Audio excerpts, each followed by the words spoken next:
Volatile oils में हम अब बात करेंगे वोलेटाइल ऑयल्स के बारे में डिटेल में। लास्ट लेक्चर में मैंने आपको टर्पिनॉइड्स के बारे में बताया था कि जो जितने भी वोलेटाइल ऑयल्स हैं they contain terpenoids and terpenoids are polymer of isoprene. अब वोलेटाइल ऑयल्स क्या है, जैसे कोई भी प्लांट है उसका एक खास तरह का स्मेल होता है। वो क्यों होता है? क्योंकि उसमें एक खास तरह का एक्टिव इंग्रेडिएंट प्रेजेंट होता है। Volatile oils may be defined as the odorous and volatile constituent of the plants and animals। किसी भी प्लांट एंड एनिमल से जो एक्सट्रैक्ट ऑप्टेन होता है उसमें एक खास तरह की स्मेल या ऑर्डर होती है। That is because of the presence of terpenoids और we call it essential oils और volatile oils। Volatile oils are also termed as ethereal oils because they evaporate when they are exposed to air at an ordinary temperature। एक normal temperature पे हम अगर volatile oil को गरम करते हैं तो वो इवेपरेट होके एयर में एक्सपोज हो जाते हैं और एक ख़ास तरह की स्मेल पैदा करते हैं। जैसे आप लौंग ऑयल को पानी में डालेंगे या फिर आप कभी कभी भाप लेने के लिए कुछ खास तरह के एसेंशियल ऑयल्स को डालते हैं तो एक अलग तरह की स्मेल आती है। ये वोलेटाइल ऑयल की इवेपरेट होने के कारण होती है। They are also called as essential oils. अब एसेंशियल ऑयल क्यों कहते हैं वोलेटाइल ऑयल्स को? क्योंकि दे आर द एसेंस और active constituent of the plant. किसी भी प्लांट के एक्टिव कंस्टिट्यूएंट, किसी भी प्लांट का एसेंस होता है वो। जैसे कि अगर हम अदरक लेते हैं तो अदरक को जब आप चाय में डालते हैं तो एक खास तरह की स्मेल आती है, या तुलसी के पत्ते को चाय में डालते हैं तो खास तरह की स्मेल आती है।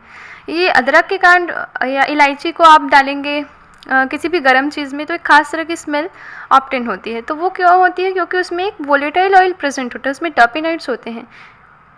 जब वो गर्म चीज़ में पड़ता है, गर्म होता है तो फिर ऑटोमेटिक जो वोलेटाइल ऑयल है वो इवेपरेट हो जाता है, तो एक खास तरह की स्मेल ऑप्टेन होती है, इसलिए इनको एसेंशियल ऑयल भी कहते हैं। They are composed of terpenes, monoterpenes, sesquiterpenes. जैसा कि मैंने आपको लास्ट लेक्चर में बताया था कि वोलेटाइल ऑयल टर्पिनॉइड्स होते हैं एक्चुअली में, polymers of, they are actually polymer of isoprene और टर्पिनॉइड्स। टर्पिनॉइड्स कई तरह के होते हैं, उनका क्लासिफिकेशन मैं ऑलरेडी डिस्कस कर चुकी हूँ। Now talking about the method of isolation of volatile oils. Volatile oils को किस किस मेथड से हम लोग आइसोलेट कर सकते हैं उसके बारे में जानने की कोशिश करते हैं। तो 3 मेथड से, expression, distillation and extraction. Expression में कौन कौन से मेथड है? देखिए, जीपेट के एग्ज़ाम की तैयारी आप कर रहे हैं या सेमेस्टर एग्ज़ाम की, तो आपको सिर्फ ये नाम याद रखने हैं। जो मोस्ट इंपॉर्टेंट पॉइंट्स है वो हम डिस्कस करेंगे, क्योंकि methods of isolation of volatile oils उतना इंपॉर्टेंट टॉपिक नहीं है। इसमें से अगर क्वेश्चन आते भी हैं तो डायरेक्ट टू द पॉइंट आएंगे कि कौन कौन से मेथड से वोलेटाइल ऑयल का एक्सट्रैक्शन किया जाता है, आइसोलेशन किया जाता है, मतलब किस किस मेथड के ज़रिए हम वोलेटाइल ऑयल्स को अलग कर सकते हैं। या फिर कोई मेथड का नाम दिया रहेगा और पूछा जाएगा कि इनमें से कौन सा मेथड है, which of the following method is used for the isolation of volatile oils.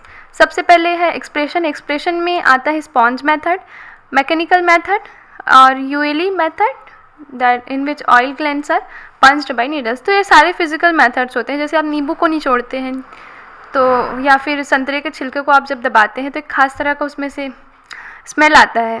तो ये फिज़िकल मेथड्स हैं सारे। फिज़िकल मेथड के ज़रिए हम वोलेटाइल ऑयल को एक्सट्रैक्ट करते हैं। डिस्टिलेशन में वाटर डिस्टिलेशन है, स्टीम डिस्टिलेशन है।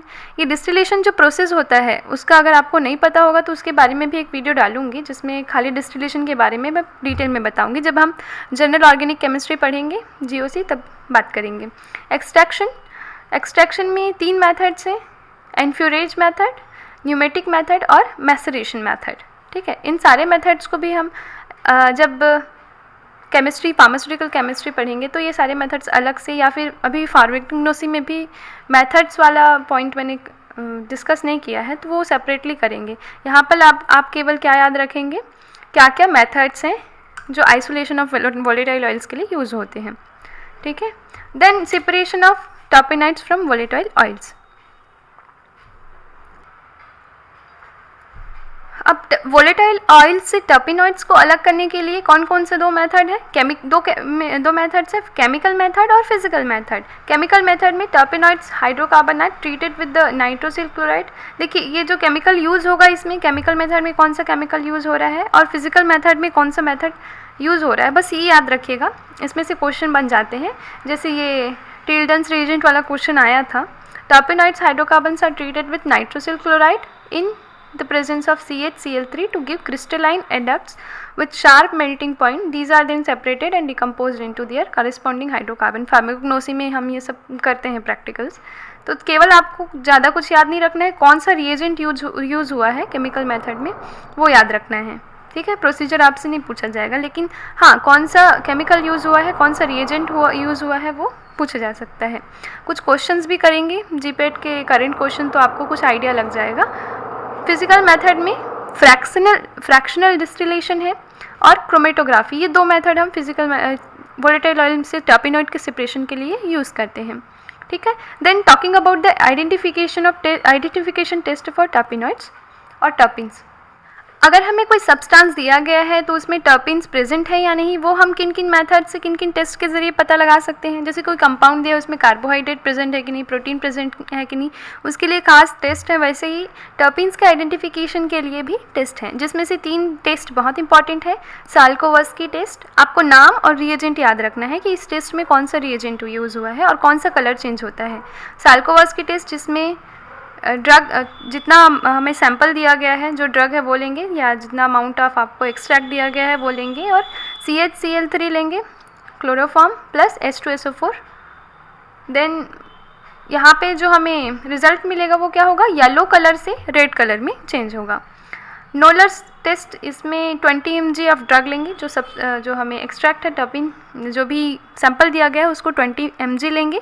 1/2 ml of SnCl2 and SOCl2 लेंगे, and stannous chloride and thionyl chloride.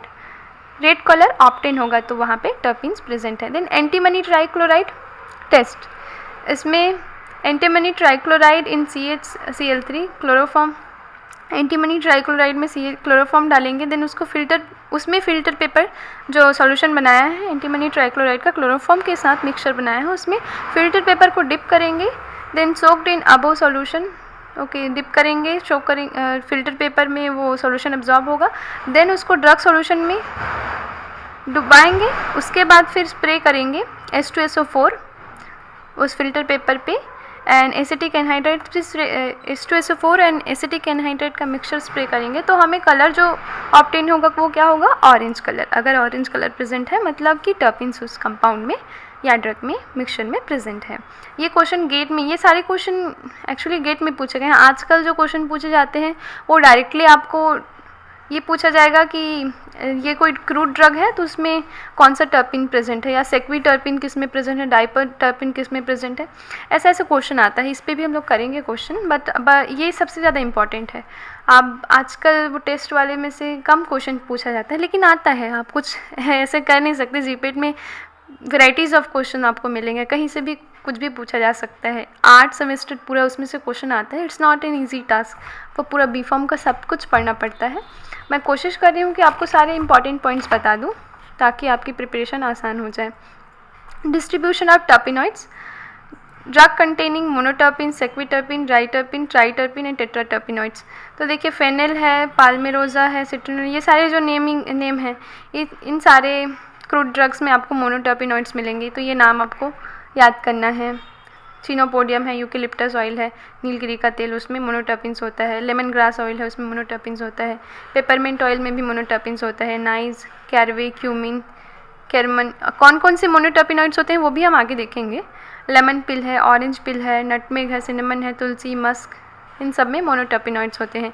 सेक्विटर्पिनॉइड्स किस में होते हैं, आर्टिमीजिया. इसमें सेक्विटर्पिन से तो बहुत सारे क्वेश्चन आए हैं, रिसेंटली लास्ट ईयर भी क्वेश्चंस आए हैं. आर्टिमीजिया, सैंडलवुड ऑयल, क्लोव ऑयल, इस सब में सेक्विटर्पिनॉइड्स होते हैं, तो ये इंपॉर्टेंट है. डाइटर्पिनॉइड्स, टेक्सस कोलियस में आपको डाइटर्पिनॉइड्स मिलेंगे, एंड एम्बर्गिस में आपको ट्राइटर्पिनॉइड्स मिलेंगे, एनाटो और सेफ्रॉन में आपको टेट्राटर्पिनॉइड्स मिलेंगे.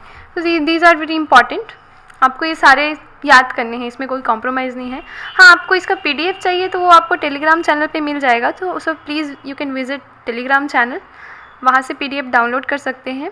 आपको यहाँ से मैं टेलीग्राम चैनल का लिंक देती हूँ डिस्क्रिप्शन पे, वहाँ आप विज़िट करिए टेलीग्राम चैनल पे और फ्री में डाउनलोड करिए, आराम से पढ़िए, नोट्स बनाइए, क्योंकि अल्टीमेटली आपको ये सब याद रखना पड़ेगा. केवल समझने से काम नहीं बनता, याद रखना ज़रूरी है जीपेट के एग्ज़ाम के लिए. जितनी ज़्यादा चीज़ें आप याद रखेंगे आपके लिए उतना ही अच्छा होगा. देखिए जीपेट का एग्ज़ाम कोई बहुत टफ़ नहीं होता, मैंने सिर्फ 1 महीने में इसको क्लियर किया है, तो आप लोग भी आराम से कर सकते हैं। बस आपको एकदम कंटिन्यूसली लगन से पढ़ना पड़ेगा। अगर आप 3rd ईयर में हैं तब तो और अच्छा है, आप अभी से पढ़ना शुरू कीजिए। जो B.Pharm की चीज़ें हैं वही सब पूछी जाती है, तो आपके लिए बहुत ईजी है, कोई बहुत टफ पेपर नहीं होता। हाँ, B.Pharm मजाक भी नहीं होता, आपको सब कुछ याद रखना पड़ता है, दुनिया भर के ड्रग्स सब याद रखने पड़ेंगे। 1 बाय 1 करते हैं, ईजी है, बस आपके में पढ़ने की कैपेसिटी होनी चाहिए।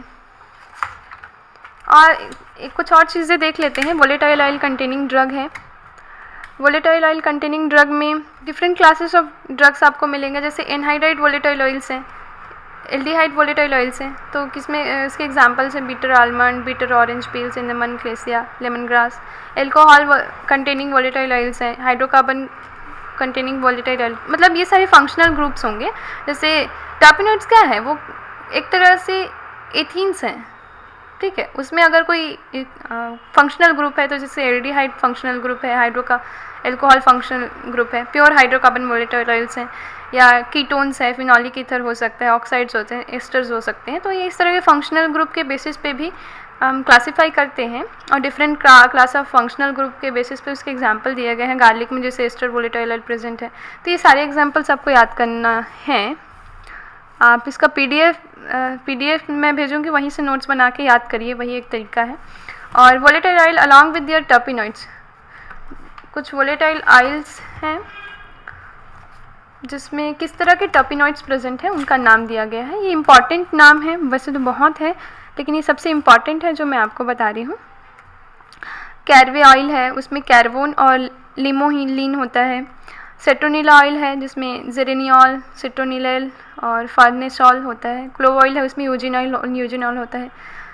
तुलसी, क्लोव ऑयल, इन सब में जो स्मेल होता है वो यूजिनॉल के कारण ही होता है। तो मैं बोलती हूँ ना, कोई भी प्लांट है उसका एक खास स्मेल होता है, that is because of the active constituent present in it. और इनमें क्लोव ऑयल में, तुलसी में, इन सब में एक्टिव कंस्टिट्यूएंट क्या है, यूजिनॉल है, ठीक है। यूकेलिप्टस ऑयल, ये सारे क्वेश्चन कई बार रिपीटेटिवली पूछे जाते हैं। सिनोइल, फेनेल ऑयल में एनेथॉल आपको मिलेगा। सौंफ का जो खास तरह का स्मेल होता है वो इन सब के कारण होता है। और जिंजर का खास स्मेल देखो, जिंजिबिरिन के कारण होता है। कई बार पूछा गया है, एक बार दो बार नहीं, मल्टीपल टाइम्स। वही क्वेश्चन रिपीटेटिवली घुमा के आते हैं, कोई एकदम टफ क्वेश्चन नहीं आएगा। पेपरमेंट ऑयल है, मेंथॉल है, उसमें जो टर्पेनॉइड प्रेजेंट है वो मेंथॉल है। सैंडलवुड ऑयल है, उसमें जो टर्पेनॉइड प्रेजेंट है दैट इज़ सैंटेलॉल है। तो ये क्या है, पेपरमेंट ऑयल, मेंथॉल है, मतलब कि ये एक तरह से एल्कोहल वोलेटाइल ऑयल है, ठीक है। तो ये सारी चीज़ें आपको ध्यान में रखनी है। इस वीडियो में बस इतना ही। आपको टर्पेनॉइड्स का और भी लेक्चर मिलेगा 1 बाय 1। तब तक आप पढ़ते रहिए, समझते रहिए। धन्यवाद।